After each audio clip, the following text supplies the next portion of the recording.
From our North Idaho newsroom tonight, tragedy striking the Orofino, Idaho community on June 29th after a Dworshak Dam employee died from carbon monoxide poisoning inside of the dam while working.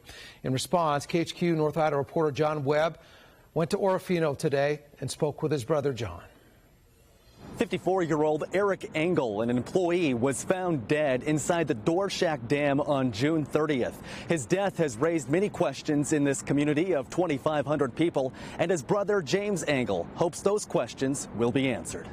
Take one breath and one step and wake up every day, and then now my every step and breath is to get the truth and to honor my brother by holding these people accountable. According to the Clearwater County Sheriff's Office, Eric was pressure washing the enclosed diversion tunnel with a gas-powered pressure washer.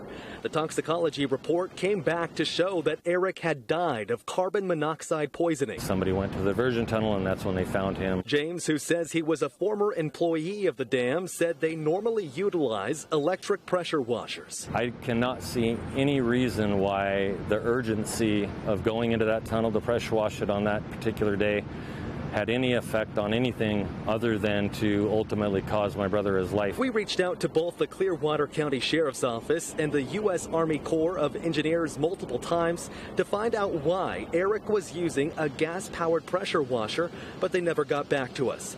His brother James believes he knows the answer. He did the job because he didn't want to get in trouble, so he was going to do it whichever way he could to get it accomplished and not have any issues with management. James says OSHA is investigating and showed us documentation laying out an investigative timeline. However, we couldn't confirm their involvement despite several requests for information. Losing a brother is always hard, but for James, it came at a particularly difficult time. He suffered a neck injury that required him to file for disability, then lost his wife in April to cancer. I asked him how he navigates through all of this. Day by day, I have a lot of friends.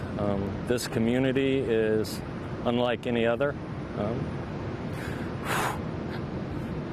James, now without a brother, is only left with questions and this banner on Michigan Avenue honoring his brother's legacy. In Orofino tonight, I'm John Webb.